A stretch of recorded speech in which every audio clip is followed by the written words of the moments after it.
we're back once again to take you on a beautiful and enjoyable trip around the world of esports gaming and the games. It is the Afrogamer Show, reaching you right here on Afro Sports TV. Welcome to the show. My name is Shaya, your regular host, and it promises to be an exciting show as always, and you know how we do it, talking about the different segments we've got for you and the different exciting moments we would be serving you right here. I love to call it your weekend starter, and I believe you agree with me that that's exactly what we get to do with you on the Afrogamer Show. Let's take a quick break. Yes, when we get back, it will be time to get into the news. And you know, as always, I've got the managing editor of Afrogamer, or the Afrogamer news platform, Ife. He would be joining me on the other side. So stick around, tell somebody it is time for the Afrogamer Show.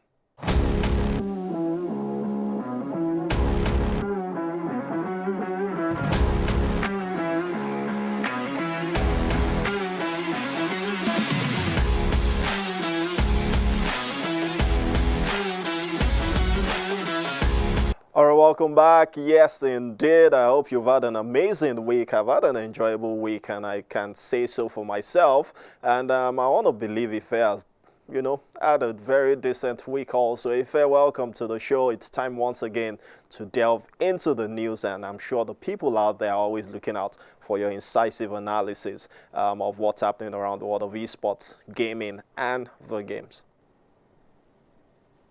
Yeah, hello Shayo. Wonderful to be back. My weekend was calm. I spent most of it resting, so I'm fired up for the week. Although it's happy hump day, we're preparing for another weekend, and we're recording, so I'm really looking forward to getting into it. A lot of things to unpack in this edition. Definitely a lot of things to unpack, and it seems it's esports has just caught up across the world, and there's always a lot to deliberate and discuss. All right, let's talk about Omniverse Esports Championship, the second edition. It's done on the sideline of the Omniverse, should we call it summit, or the conference that is. And this time around, there's been an announcement. It's happening from the 25th to 28th, and we hear that the prize pool, 3 million naira. That's quite some good money, but compared to what it was meant to be, or should we not talk about that? No, I think it's all about credibility at this point, so we will delve into that also. The Omniverse Esports Championship is the esports component of the summit, like you did mention. The summit brings together creatives, tech, business, and whatnot into the same room to discuss, exchange ideas. So they've also given a platform to esports and game developers. So there will be local game developers also showing their games, and then we have the esports components where it was during the first edition last year, and now you do have Omniverse 2.0. Like you did mention, the prize pool from the communication is 3 million naira across 3 titles: popular game EAFC 25, Mortal Kombat 1, and Street Fighter 6. No arguments about that. But as at sometime last year, I believe in August or September or middle of the year, I can't remember now, they came out announcing the biggest thing Africa or the world has ever seen, saying that they were working with UEL Esports and Unanimous Games to host a $1 million tournament. You and I both know we already raised our eyebrow once we saw that, but we're like, it's a matter of time. Let's get into it. Now, it's like they've forgotten, or they're having amnesia that they did mention that, and have resulted back to the 3 or million. They thought we have forgotten. Exactly. So once again, because we can never forget on the Afrogamer Show. Yeah, exactly. And one thing we are known for is accountability, credibility, and obviously we're happy that you are coming for a second season. But what happened to that announcement of the $1 million? Was it just a way to make us think of you bigger than what you are?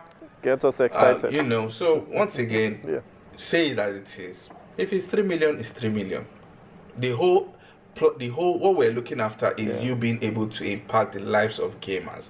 As long as they are touched in one way or the other, they walk home with something, we're happy for them. But don't just for cloud purposes.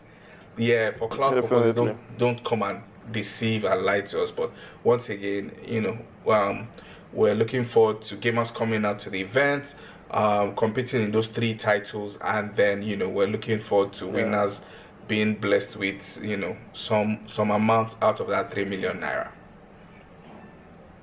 Some good cash. Definitely. Well, big questions to be asked, and more than anything, like we've always advocated, there is no need to.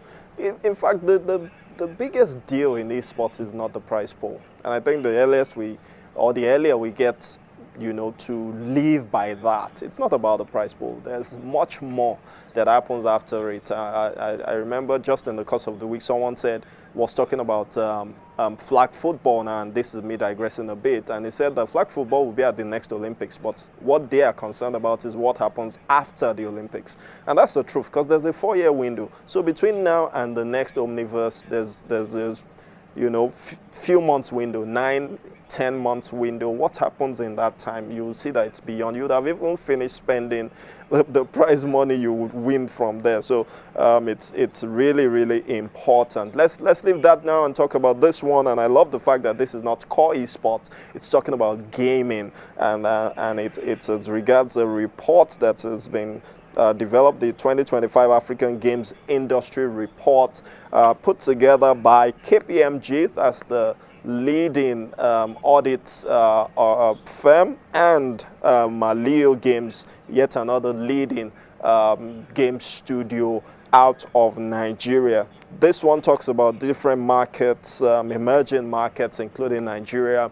Lots of money being touted in this market, and you begin to wonder, is the money really getting down to the bottom of the pyramid, or is it just at the top and nothing more than that?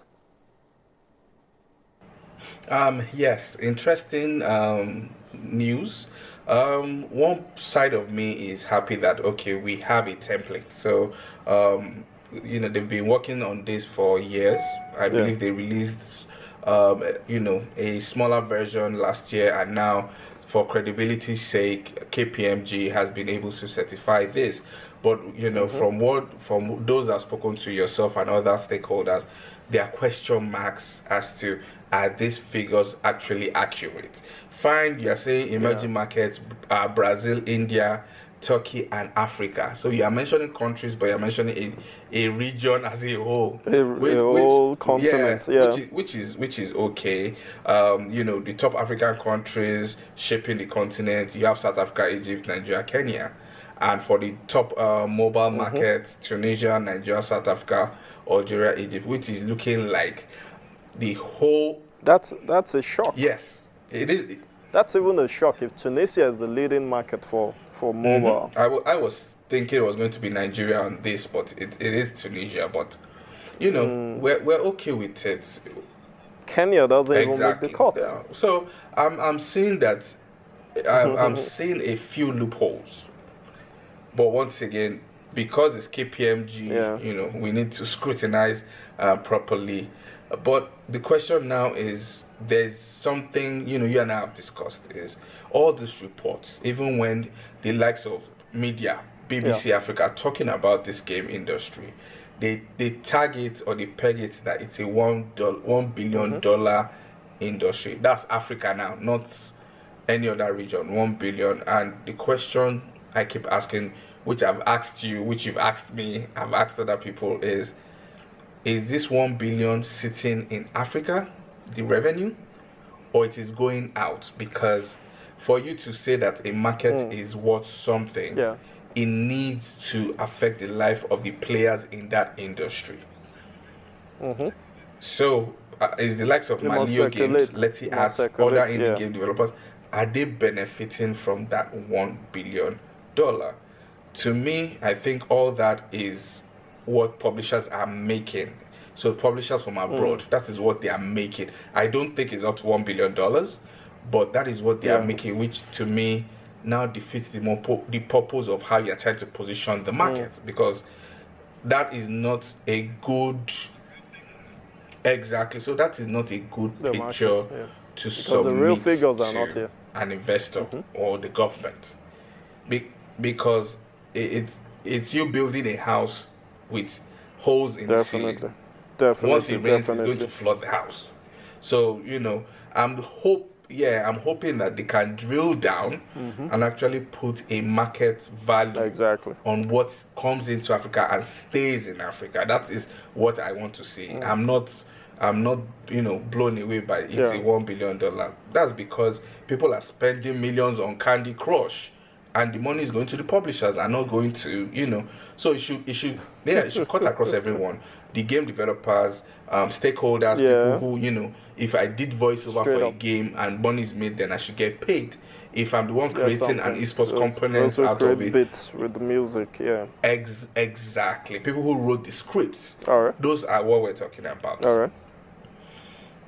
All right, definitely. Well, it's a journey. It's a journey that has started before now. We never even had a report, so we're only depending on Newzoo or Statista at the very least. So it's good to see that we're generating reports, but let's ensure that it's one that would help build the ecosystem. So kudos to Maliyo, kudos to KPMG. Let's drill it down and begin to ensure that these things get better. All right, staying with the African continent, IFE, we're back with the IESF. And even though there are talks about the coming together of the two organizations, there's still lots of information coming from, not directly from IESF, because you would have thought that even this call for this news we're about to talk about would be universal. But as we know, this is not universal. It's just a few countries putting news out there. And you begin to wonder how people go ahead of the organization, the main organization, to put information out there. And it's not even something that you can see across board. Like, for example, when the international break happens in football, you know that everybody is about to go and play for their countries, right? Why is it that here it is pockets of countries making a noise and Shia, it's not even coming from the center? We have a lot of work to do in esports. For every time we think we've taken 2 steps forward, it looks like we're taking the steps sideways and not forward. Because many stakeholders lack the knowledge of what governance is. Even those who claim to be global bodies do not know what governance is. They don't know what the hierarchy of power is. Like you've said, there's no reason why the NFF should be announcing something that concerns world football before FIFA. So FIFA would announce it first, then it trickles down to CAF, then it trickles down to NFF or the Ghana. But in this case, now I'm seeing countries now calling for national selection. The IESF itself hasn't said anything about it, as much as it is internal, but I don't know if it's now secret, or maybe the IESF is making it secret and just giving it piece by piece to their members. But I'm not understanding what is going on in this case. All right, fingers crossed. Now, okay, go on. Yeah, Shia, before you proceed, now there's now this confusion. Now countries are posting that they're doing national selection or national qualifiers, and there's no more called Esports Open. I'm seeing hashtag WEC25. So you need to pick what you're actually doing in this case. Is it Esports Open 25, or it is build road to WEC 25? There needs to be Esports championships. There needs to be uniformity in this case. All right, that we know is not happening yet. We hope it can happen, but more than anything, like I've always said, now this is a personal opinion, which I think IFE shares the same sentiment. The merger or whatever it is of the coming together of the global bodies cannot come sooner enough so that we can put to rest this old sham that's happening from different quarters. We know that Nigeria, your own, my own, our own Nigeria are called for these qualifiers.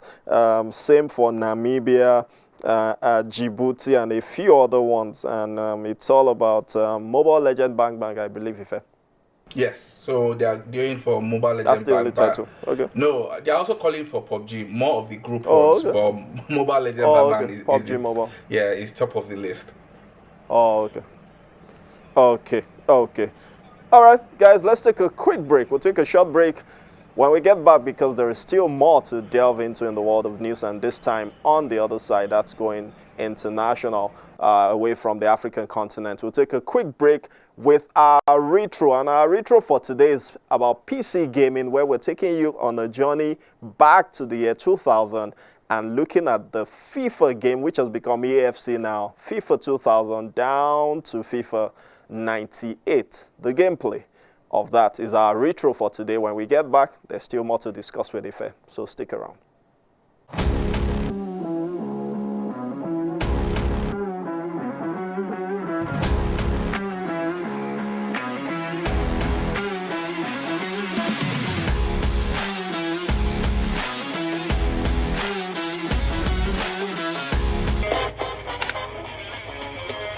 I'm glad you could join us here for the friendly match between the USA and Brazil. Time to go live to the stadium to join John Motson, and he's with Mark Lawrence. Yes, thank you, Gary. I'm ready when the referee blows his whistle.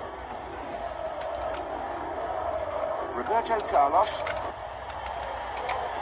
And yes, in off the bar, the people all over the place.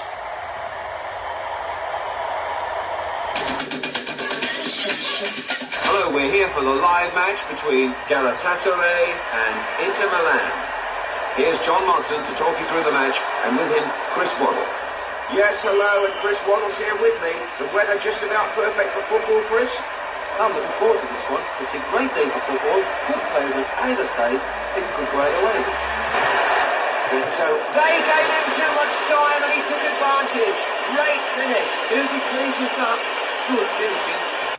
Glad you could join us for this game between Brazil and Turkey. We're here in Rio de Janeiro for the big match, and this huge stadium is packed to capacity. So now it's time to go down to the pitch and join John Motson and Andy Gray. Thank you, Desmond. It's exciting. I know looking to use this friendly game as a fitness exercise for their players. Yes, John. One or two players out there more than capable of electrifying a game. And that really is a well-taken goal. Great finish.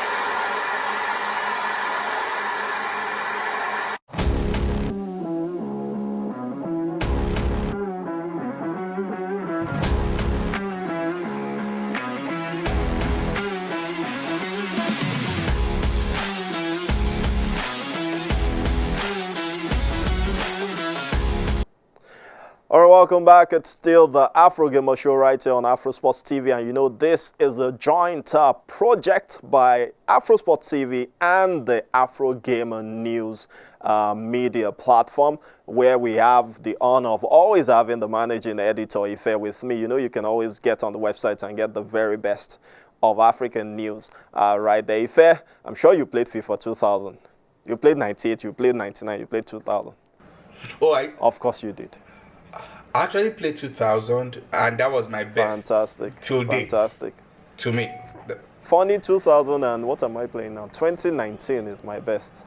FIFA 19, yeah, is actually my best. I've not been able to move from it, but it's quite interesting. I think there's that realism that they used to miss the point most of the time, and people now have to start, relearning. But it's all good. It's all good. Let's continue on the news, and this time we're talking chess, because more teams are signing more players, and I can't wait to see what chess will be at the Esports World Cup later this summer. Yes, Shayo. This is mind-blowing. This has taken more attention than any other title at the Esports World Cup. Than any other title. Exactly. Yes, exactly. It has taken. There's supposed to be 24 titles. Chess seems to just have that limelight. I know last week we spoke about a few grandmasters being signed to professional teams because that was the criteria for the World Cup. So you know, people like Magnus, people like Nakita,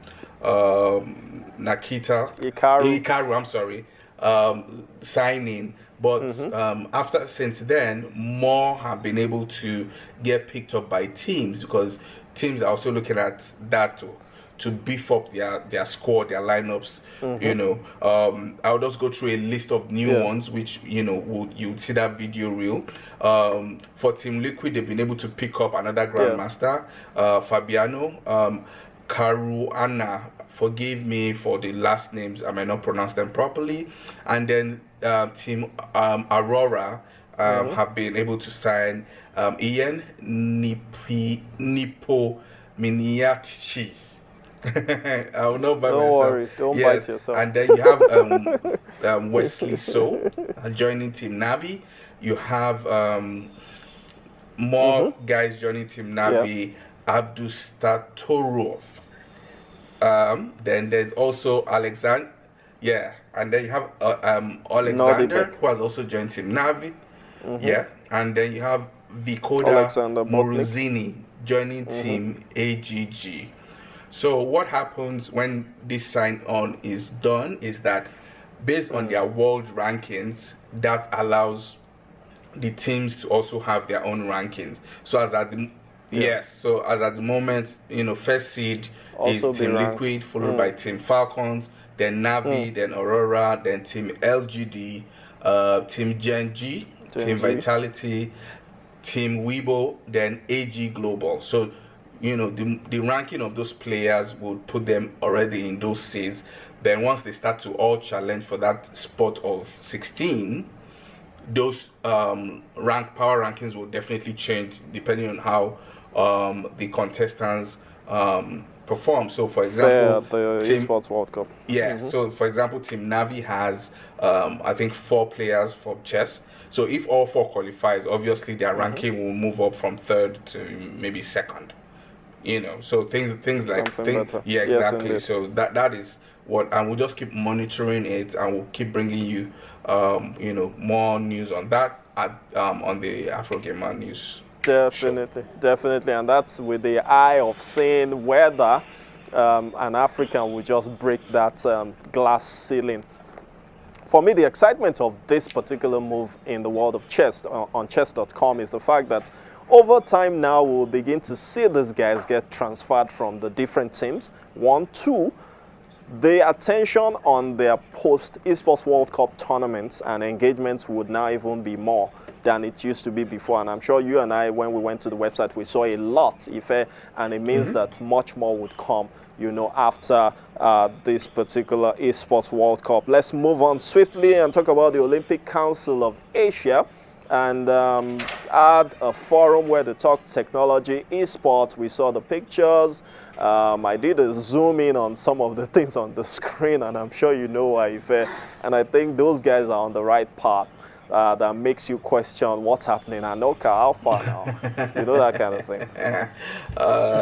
I knew you were going to laugh. It's funny because, once again, it's a fantastic idea, which I expect that all Olympic governing bodies in Asia should be able to jump on. But sadly, Asia keeps leading the pack with the Asian Games. They have been doing it I think this is the 3rd or the 4th edition now, where game titles are medal sports. So where it's now part of the medals. Last time it was 7 games that were medaled. Now they've done 11 games that are medaled, and Shayo, they've decided that the game titles will be to support Asian publishers. So the games will be from Asia and Asia alone. So that automatically affected EAFC, that was there last time. So now EAFC has been replaced by eFootball because it's by Konami, and Konami is an Asian company. Yes. So the titles will be Street Fighter by Capcom, Tekken, King of Fighters, Pokemon Unite, Honor of Kings, League of Legends, PUBG Mobile, Mobile Legend Bang Bang, Identity V. That's a new one. Gran Turismo 7. Yes. eFootball Series, and Shayo, the last one is Puyoyo Champions. Puyoyo is like a Candy Crush or a brick game, but it's versus. So me and you can be playing. The more so it's hyper casual. It takes Yes. Exactly. So they are cutting across everyone. So now with that, it's going to be inclusive. You see people who don't play the core esports say, okay, you know what, I can play this one. Let me play. And I know I made a joke yesterday. Imagine you winning a medal for your country in Puyoyo Champions. And that, and imagine that gets into the Olympics, because if it's in the Asian Games, it means if and when the games go to any of the country where this game is from, they can decide to add it to the titles for the Olympic Esports Games. So sometime in the future, it may just happen. Yes, interesting. Exactly. Interesting. On a final note on the news, let's talk about Venezuela recognition for esports. It seems everyone is making moves, and you begin to wonder, Alpha Niger. I know the last time I said Alpha Anoka. Now it's Alpha Niger. When are we going to make this move? Things are happening. Things are really, really building up. And it's beyond talk. It's beyond, photo ops and press releases. Action. It's action time, because 2 years is just around the corner for the first Olympic Esports Games, and much more that would happen in the build up yes, to that. Shayo, this is coming into the news not just because they got the government recognition or the government backing, but because they were able to streamline a pathway. This is what we're going to do. This is what we're going to focus on. So, the top of the crop is fine. Government will recognize them. Another thing is government is empowering them to kind of build a structure and bring everyone under it. So it's not, there's no selfish motive of I just want to lead that federation with no plan. So the government has that mapped out for them. You have to ratify everyone. That means all associations, all clubs, all gamers should be able to come under that federation. Yeah, exactly. And then they gave modalities like this is what we'll focus on: simulation, virtual reality, traditional esports, which is the digital side of things like EAFC, NBA 2K, exactly, and then phygital. So they are touching. All right, thank you so much, Ife. Of course, Venezuela, I've gotten it right. We talked about Kenya the other day, Zambia, so many other countries making moves. We hope that our own dear Nigeria would get it right. And more importantly for me personally, and you know why, the rest of Africa would get it right, because at the Olympic Esports Games, Africa must be well represented and not just to make an appearance out there. Thank you so much, Ife. As always, you've made it fun to launch into the weekend with all the juicy insight on the news segment. All right, thank you for having me, Shayo. Do enjoy the rest of the week. All right, do enjoy the rest of your weekend. And, well, guys, it's always a rich conversation with Ife, the managing editor of the Afrogamer News platform. Let's take another break, and this time it's all about the game on. And what's it about? It's more of the fun side of game, I must say, and that is, seeing someone playing on the Super Nintendo, a giant Super Nintendo console. What does that look like? What does it feel like? Let's see. We'll be right back.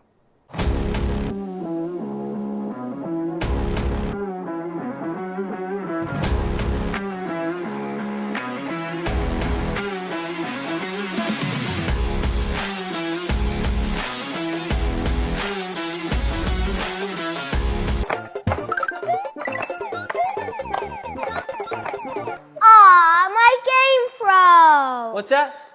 Oh, I know a little trick.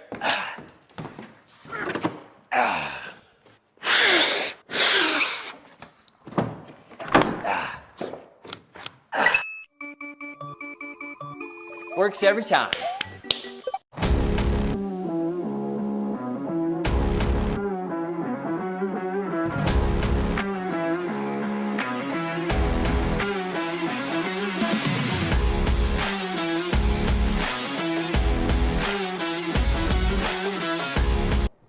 All right, welcome back, and yes, it's still the Afrogamer Show, and it's been fun all the way right up until this moment. And what do you think about that giant Super Nintendo? That is something that would be fun to have or get to play on, and I'm really hoping that I can, enjoy that same thing right there. Okay, on Spotlight for this edition, we're back again with Goliath Gaming, and it seems they are not stopping this year. And if there's any team that I'm hoping can get a player or two into the Esports World Cup, it is these guys, because they definitely know their onions and they're doing a great job out there in South Africa. Goliath Gaming, they have signed a new roster of players, and I'm sure you can see the pictures on your screen right about now. They made this announcement, and it's all about youth. It's all about the freshness. That's the way they describe these guys who are coming into the mix. Yeah, we have Zara, the Iron Fist Ki Khan. She plays Tekken, and you would remember her from the Mzansi Esports Championship. That's where she was the winner. She was the winner of Mzansi Esports Championship. So it's good to see her come into the GG mix. That's Goliath Gaming mix. There's also Nathan Walt, who would be participating in sim racing under the new team, a new family where he belongs, talking Goliath Gaming. There is Tal Atem Badat, who plays Fortnite, and there's also Rida April, who would be competing in EAFC. So that boosts the roster of the other guys who are with them on that particular one, EAFC, which is where we got to know them before they started moving into this other title. So there you see them on the screen, looking ready, looking fierce, and it's all about Goliath Gaming. Like I said, one of the very best teams on the continent of Africa. We're getting it right when it comes to running a professional esports team. Let's take another break. This time when we get back, it's the final lap of the show, and you know, like we always do it, it's all about the game over segment.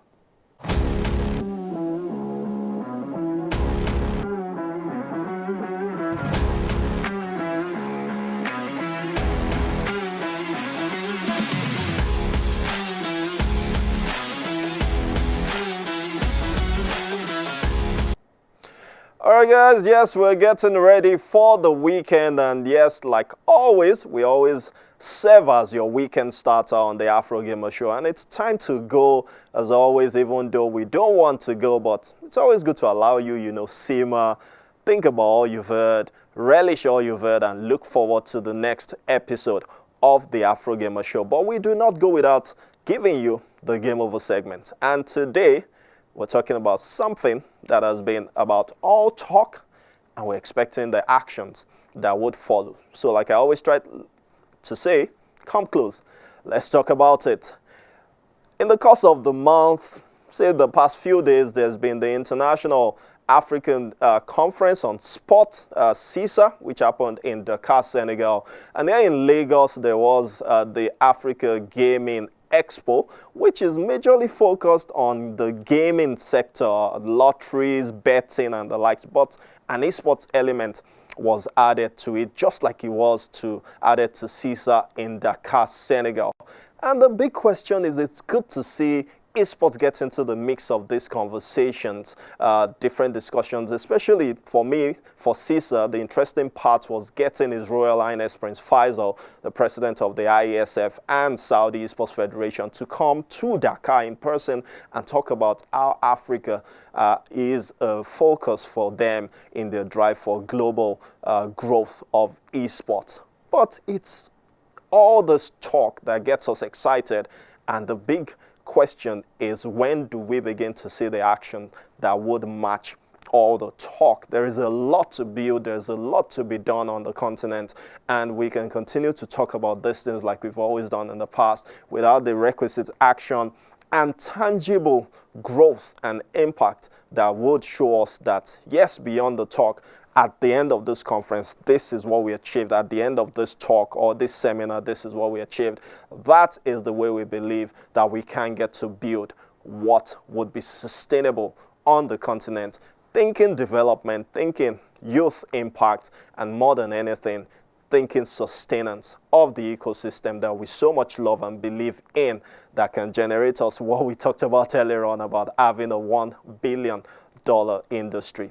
That is our game over for this segment and for today. And more than anything, we believe it is achievable beyond all the talks that we may have. let's put the action that matches it. And when we look back, we would say there's been an impact from converging to talk about esports and its impact on the larger society. My name is Shayo. It's been the Afrogamer Show right here on Afro Sports TV. Do enjoy your weekend. I'll catch you next week on another bumper episode. Don't miss it.